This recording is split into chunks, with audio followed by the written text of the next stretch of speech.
Okay friends, ఈ వీడియోలో మనము ఇంటర్మీడియట్ ఫస్ట్ ఇయర్ జువాలజీలోని జంతు వైవిధ్యము 1 అనేటువంటి ఈ యూనిట్ నుంచి మనము ఒక 40 క్వశ్చన్స్ అనేవి తయారు చేయడం జరిగింది. సో ఈ 40 క్వశ్చన్స్ మీరు ఒకసారి ప్రాక్టీస్ చేయండి. సో ఈ 40 క్వశ్చన్స్ మీరు కరెక్ట్గా పెట్టగలిగితే మీరు మీ యొక్క ప్రిపరేషన్లో ఒక వేలో వెళ్తున్నట్టుగా మీరు అర్థం చేసుకోవచ్చు. సో కాబట్టి నేను ఆల్రెడీ చెప్పాను, 95 నుంచి 98% మధ్యలో మనం ఉండగలగాలి. ప్రతి ఏ యూనిట్ రాసినా, ఏ యూనిట్లో ఎగ్జామ్ పెట్టినా, ఎవరు ఎగ్జామ్ పెట్టినా కూడా మీరు 95-98%లో మీరు మార్కులు తెచ్చుకోగలిగితే అప్పుడు మీరు సరైన వేలో మీ యొక్క ప్రిపరేషన్ కొనసాగిస్తూ ఉన్నట్టు అనేది మీకు అర్థమవుతుంది. ఓకేనా? సో కాబట్టి అభ్యర్థులందరూ కూడా గమనించాలి. సో ఒకసారి ఇది కొంచెం మనకి 1, 2లో ఈ జంతు వైవిధ్యం 1 మరియు 2 అనేటువంటి 2 చాప్టర్లు ఉన్నాయి. సో ఇది క్లాసిఫికేషన్కి సంబంధించింది. సో చాలా కన్ఫ్యూజన్గా ఉంటుంది. ఎందుకంటే మనకి వర్గాలు ఉంటాయి. సో పొరిపెరా నుంచి కార్డేటా వరకు ఆ వర్గాలు, మళ్ళీ ఇక్కడ ఉపవర్గాలు ఉంటాయి.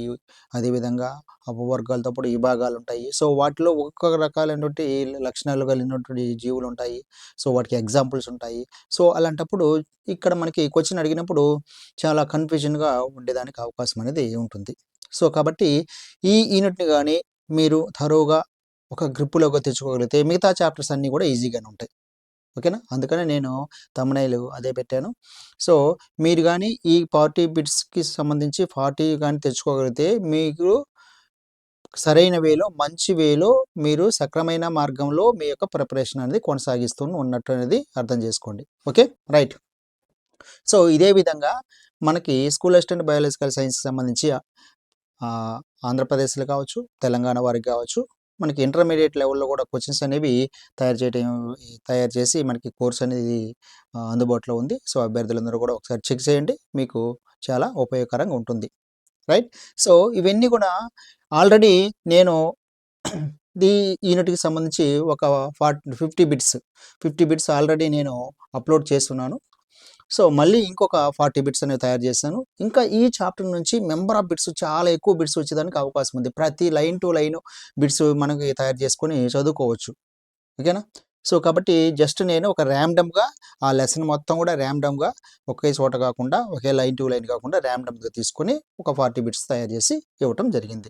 సో కాబట్టి మీరందరూ కూడా మంచిగా చదివిన తర్వాతనే మీరు దీన్ని అటెంప్ట్ చేసుకెళ్తే కొంచెం మంచి రిజల్ట్ వస్తుంది. మనకు కూడా బూస్టప్ అనేది రావడం జరుగుతుంది. లేదా ఒకసారి 2 సార్లు చదివితే మనకి ఆ చాప్టర్ అనేది గ్రిప్పులోకి రాదు.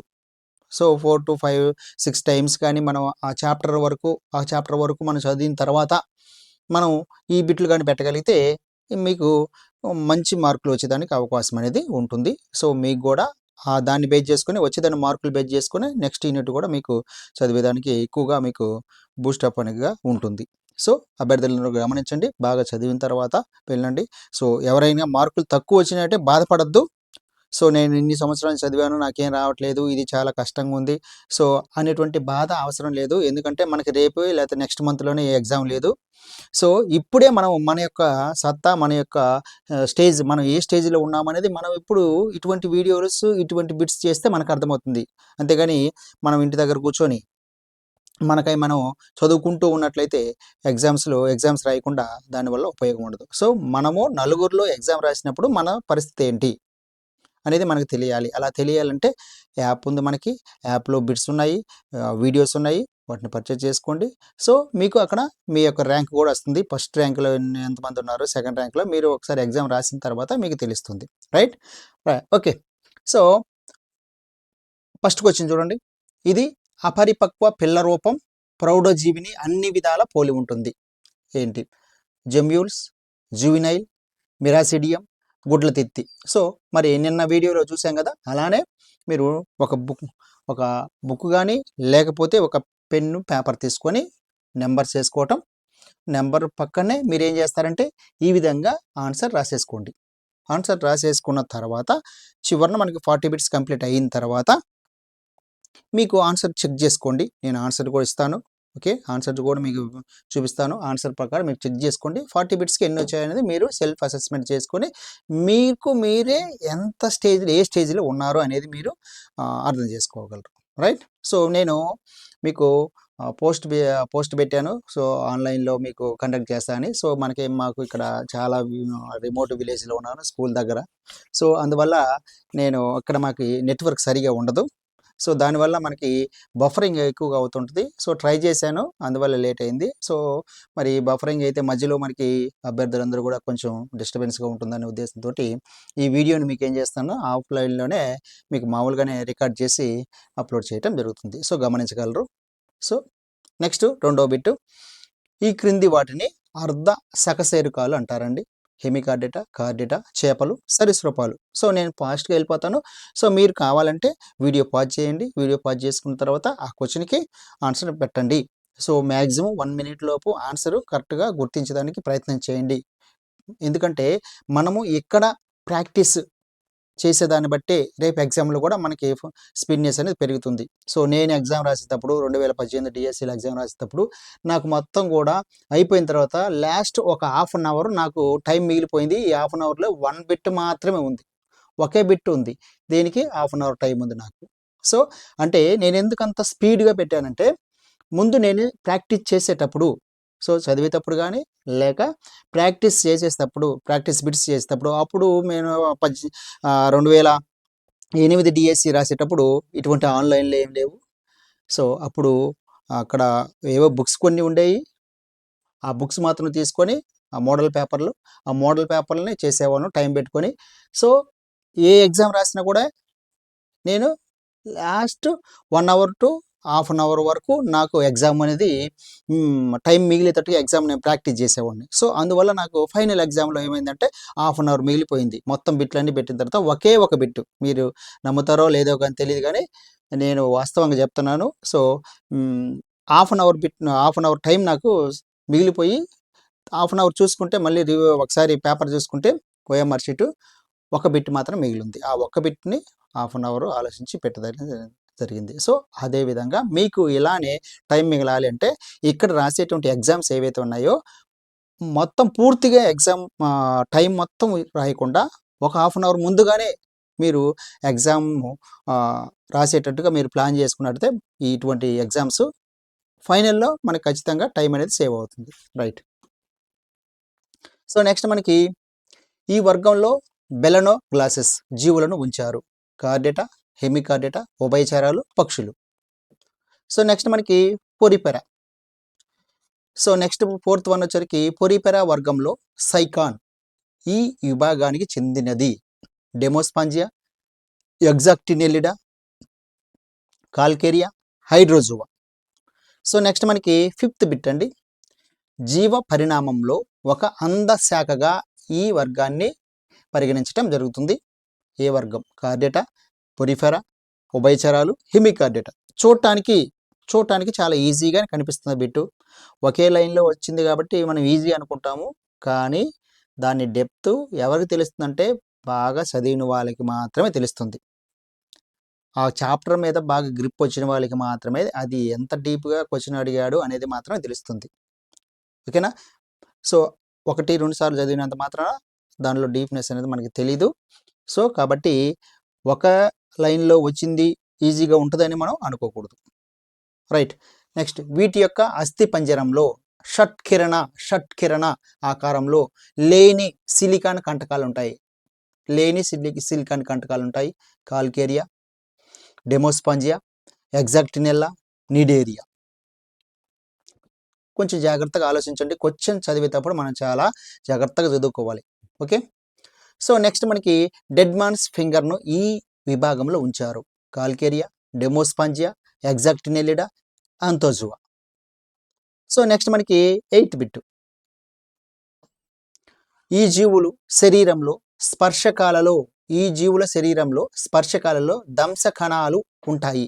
పొరిపెర, ఉభయచరాలు, నిడేరియా, హెమికార్డేటా. రైట్. సో ఈ వీడియోస్ అన్నీ కూడా మీకు యాప్లో అందుబాటులో ఉంటాయండి. మన కోర్సులో పూర్తిగా లైన్ టు లైన్ మీకు ఎక్స్ప్లెనేషన్ ఇవ్వటం జరిగింది. ఒకసారి చెక్ చేయండి. సో చాలా తక్కువ అమౌంట్ మిగతా వారితో పోల్చుకున్నట్టయితే ఎవరు నా నా అంచనా ప్రకారం నా యొక్క ఎక్స్పీరియన్స్ ప్రకారం ఇక్కడ కంటెంట్ వీడియోస్ అనేవి ఎవరు చెప్పినా కూడా ఎంత మీరు ఆఫ్లైన్లో కానీ ఆన్లైన్లో కానీ ఎంతెంత ఎక్కువ డబ్బులు పెట్టి మీరు తీసుకున్నా కూడా ఎవరు చెప్పినా కూడా కంటెంట్ అదే కంటెంట్ ఉంటుంది. మనకి మిగతా ఏదేదో ఎక్కడెక్కడో చెప్పితో మనకి ఉపయోగపడదు. అదొక్కటి అభ్యర్థులు గమనించండి. ఓకేనా? సో మన కంటెంట్ 6th నుంచి ఇంటర్మీడియట్ వరకు కంటెంట్. మా బుక్స్లో ఉన్నాయే ఇస్తాడు, పక్కకి ఎక్కడికి వెళ్ళడు. ఓకే, అర్థమైంది కదా? కాబట్టి ఎవరు చెప్పినా కూడా, ఓకేనా, ఎంత పెద్ద వ్యక్తులు ఎంత ర్యాంకర్స్ చెప్పినా కూడా ఎవరు చెప్పినా కూడా ఆ బుక్లోదే చెప్పాలి. అదొకటి అర్థం చేసుకోండి. రైట్. నెక్స్ట్ 9 పాలిఫ్ మెడ్యూసా అని 2 రకాల జీవకాలు కలిగి ఉండే వర్గం. పొరిఫెరా, హెమికార్డేటా, సిలెంటిరేటా, ఉభయచరాలు. So next 10th bit sea anemone, సముద్ర కలం, సముద్ర విసనకర్ర అనే జీవులను నిడేరియా వర్గంలోని ఈ విభాగంలో చేర్చారు. ఆంథోజువా, హైడ్రోజువా, స్ట్రైపోజువా, Calcarea. Right. So next 11th bit Cnidaria వర్గంలోని ఈ విభాగంలోని జీవులలో మీసోగ్లియా అత్యధికంగా ఉండటం వల్ల వీటిని సాధారణంగా జెల్లీ చేపలు అంటామండి. ఏ విభాగంలో ఉండే జీవులు? హైడ్రోజువా, స్ట్రైపోజువా, ఆంథోజువా, యాక్టినోజువా. ఓకే. సో నెక్స్ట్ మనకి 12th బిట్టు ఈ జీవుల యొక్క శరీర బాహ్య తలం మీద 8 వరుసల శైలికామయ కంకాకార ఫలకాలనేవి ఉంటాయి. ఫలకాలు. ఓకే. పొరిపెరా, సిలెంటిరేటా, టీనోఫరా, ప్లాటిహెల్మింథిస్. రైట్. సో నెక్స్ట్ మనకి బిట్ చూసినట్టయితే ఒకసారి బిట్ నెంబర్ 13 అండి. సో బిట్ నెంబర్ 13లో ఈ వర్గంలోని జీవులు జీవ సందీప్తిని కలుగజేస్తాయి మరియు బాహ్య ఫలదీకరణ జరుపుతాయి మరియు అభివృద్ధి పరోక్షంగా జరుగుతుంది. మరియు ఈ జీవుల యొక్క పిండాభివృద్ధిలో సిడిపిడ్ డింబకం అనేది ఏర్పడుతుంది. ఏ వర్గంలో ఉండే జీవులు ఆ వర్గాన్ని గుర్తించాలి. పొరిఫెరా వర్గం, నిడేరియా వర్గం, టీనోఫోరా, సిలెంట్రేటా. ఓకే. సో నెక్స్ట్ మనకి క్వశ్చన్ నెంబర్ 14 అండి. సో ఈ విభాగంలోని జీవులు స్వేచ్ఛాజీవులు, దేహం ఖండిత రహితంగా ఉంటుంది, దేహ కుడ్యంలో రాబ్డాయిట్ అనేటువంటి నిర్మాణాలు ఉంటాయి, పిండాభివృద్ధి పరోక్షంగా జరుగుతుంది, ముల్లర్ డింబకం అనేది ఉంటుంది. సో నేను కంటెంట్ చెప్పేటప్పుడే వీడియోస్లో చెప్పాను. సో అభ్యర్థులందరూ కూడా గమనించి ఉంటారు. వీటిలో ఇంపార్టెంట్గా మనం చదువుకోవాల్సింది, గుర్తుపెట్టుకోవాల్సింది ఎక్కువగా డింబకాల గురించి. ఈ డింబకాలు చాలా ఎక్కువ డింబకాలు ఉన్నాయండి 1, 2లో.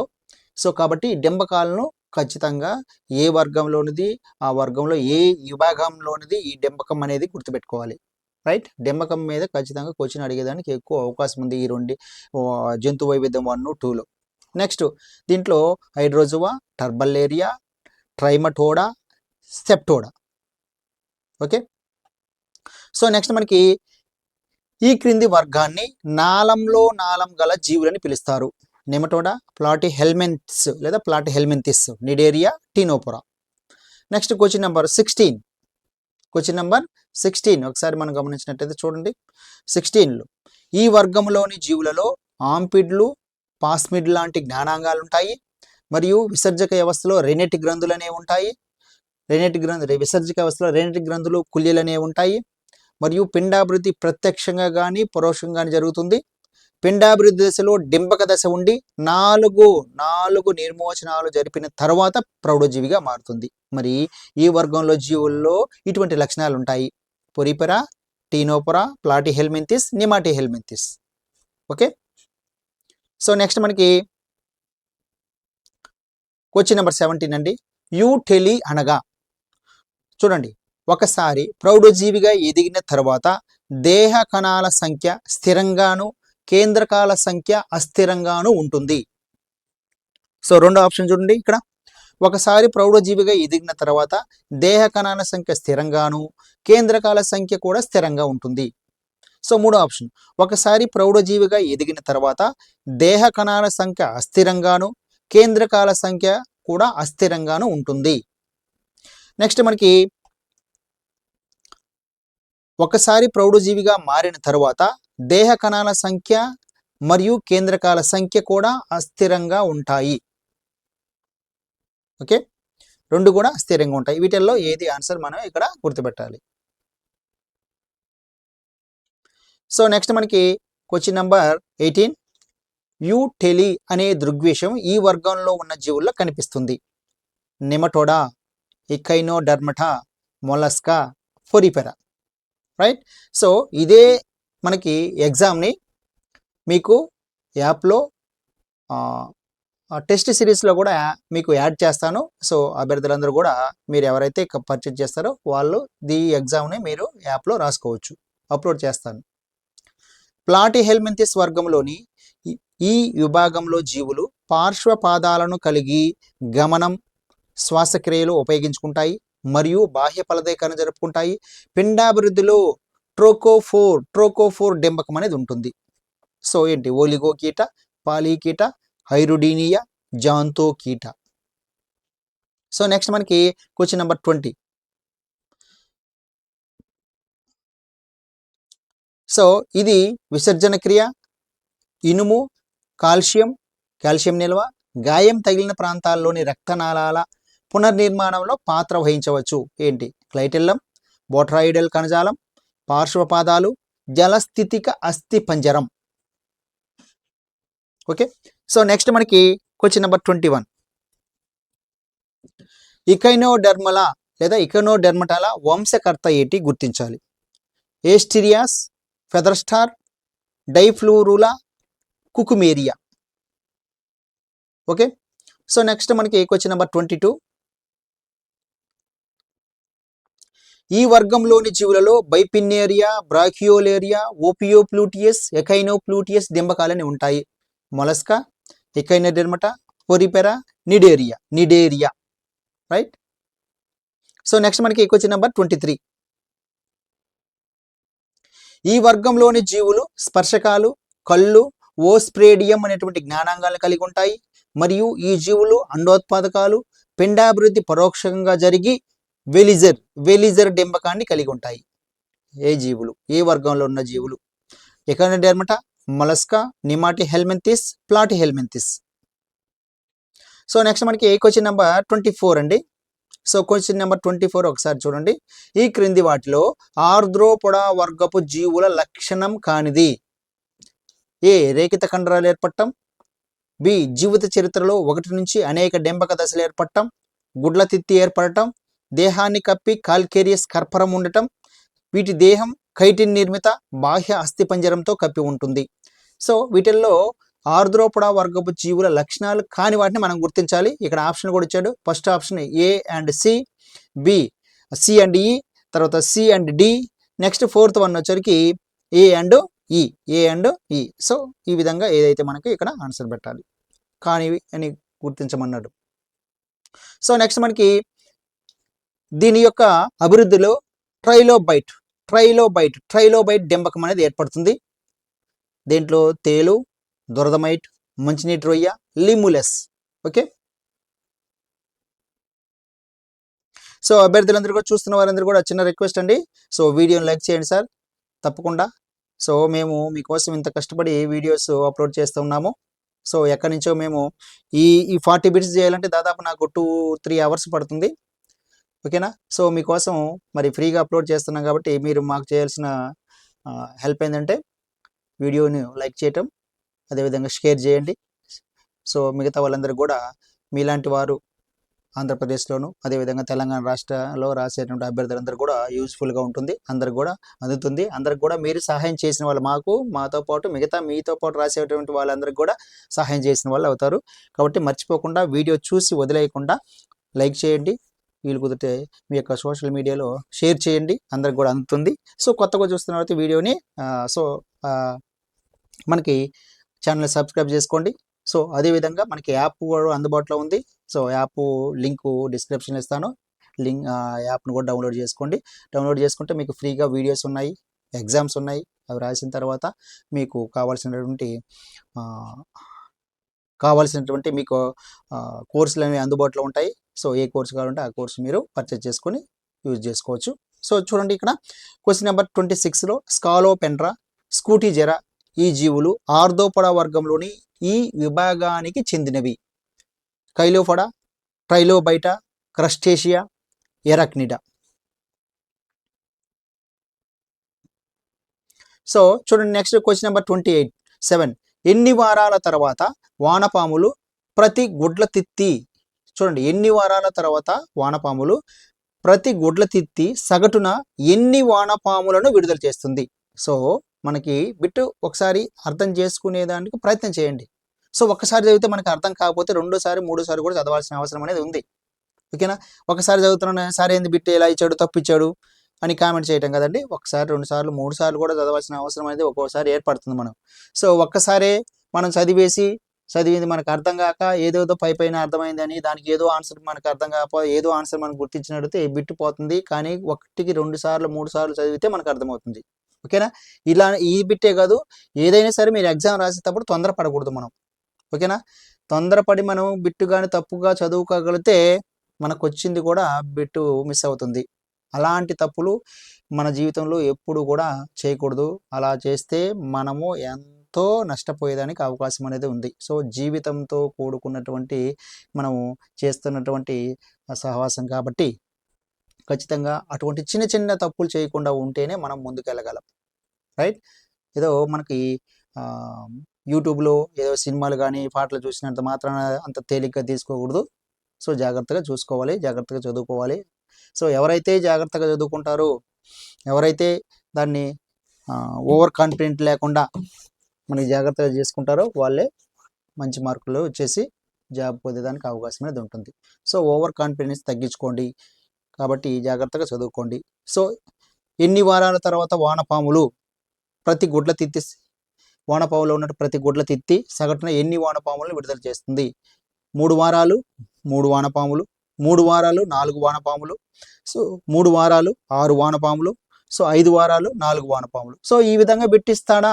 సార్ మాత్రం ఇచ్చాడు, మిగతా వాళ్ళు అక్కడ ఇవ్వరు అనేటువంటి కాన్సెప్ట్ మన మైండ్లోకి రాకూడదు. ఎవరు ఏ విధంగా ఇచ్చినా కూడా బిట్టు మనం ఆన్సర్ పెట్టాల్సినటువంటి అవసరం ఉంది. సో ఈ విధంగా ఇచ్చాడు, ఎందుకు ఇచ్చారు అని మనం వాళ్ళని అడగలేం కదా. ఈ బిట్టు ఇవ్వకూడదు అనేది ఏం లేదు కదా. రైట్? అర్థమైంది కదా. సో వాడు బిట్టు ఏ విధంగా ఇచ్చినా కూడా మనం పెట్టే విధంగా మనం ప్రిపరేషన్ ఉండాలి. అంతేకాని బిట్టు ఇలా ఇవ్వకూడదు, ఇలా ఇచ్చాడు, సో అదంతా మనకి పని కాదు. సో నెక్స్ట్ మనకి 28 వానపాములు 15వ కణితం నుంచి వానపాములు 15వ కణితం నుంచి మొదలై చివరి కణితం వరకు ఉండే భాగం ఏది? హృదయం, నాడీవలయం, సింగులం, పేగు. నెక్స్ట్ క్వశ్చన్ నెంబర్ 29 అండి. ఈ క్రింది వానిలో వానపాములోని ఆంత్రవృక్కాలు గుర్తించండి. ఆంత్రవృక్కాలు ఏంటి? విభాజకయుత వృక్షాలు. సో నేను నిన్న వీడియోలో చెప్పాను. సో ఒక్కొక్కసారి టైపింగ్లో మనకి ఈ విధంగా మిస్ అవుతుంటుంది. సో వాటిని పట్టించుకోవద్దండి. విభాజకయుత వృక్కాలు, త్వచ వృక్కాలు, త్వచ మరియు గ్రసని వృక్కాలు, విభాజకయుత మరియు గ్రసని వృక్కాలు. ఈ బిట్టు పెట్టండి, ఒకసారి అర్థమవుతుంది మీకు. రైట్? కొంచెం జాగ్రత్తగా డీప్గా మనము మైండ్ పెట్టి ఆలోచించి చదవగలిగితేనే ఈ బిట్టు మనకు కొంచెం కరెక్ట్గా పెట్టగలం. రైట్? నెక్స్ట్ మనకి క్వశ్చన్ నెంబర్ 30 ట్రైలోకైనస్, నియోమెట్రో, బాధిక్రైనస్ వంటి జీవులను ఎకైనోడెర్మటా వర్గంలోని ఈ విభాగంలో చేర్చారు. Crinoidea, Asteroidea, Ophiuroidea, Echinoidea. Okay. So next question number 31 అండి. ఒకసారి మనకి మ్యాచింగ్ ఇచ్చాడు చూడండి. సో సెప్టోడా, టర్బలేరియా, పాలీప్లాకోఫరా, గాస్టోడా. సో ఈ విభాగాలు వాటికి సంబంధించినటువంటి డెంబకాలు ఇచ్చారు. ముల్లర్ డెంబకం, సిస్టిసర్కిస్ డెంబకం, విలిజర్ డెంబకం, ట్రోకోఫోర్ డెంబకం. సో దీనికి సంబంధించి ఇక్కడ మనకి ఇచ్చినటువంటి ఆప్షన్లు మనము ఒక్కసారి చదివి దేనికి ఏది కరెక్ట్ అనేది మనకు ఆప్షన్ గుర్తించండి. So A1, B3, C2, D4. Okay, ఇలా మనకి నెక్స్ట్ ఆప్షన్కి A2 B1 C4 D3, A3 B1 C4 D2. Okay, next మనకి ఫోర్త్ ఆప్షన్ వచ్చరికి A4 B3 C2 D1, right. ఒకసారి మీకు తగ్గిస్తే మీకు అర్థమవుతుంది. ఒకసారి దీని మొత్తం కూడా ఒకేసారి క్వశ్చన్ అర్థమవుతుంది. చూడండి ఈ విధంగా. ఇప్పుడు మనకి 4 ఆప్షన్లు కనపడుతున్నాయి కాబట్టి ఈ 4 ఆప్షన్లు ఒకసారి చూడండి, రైట్.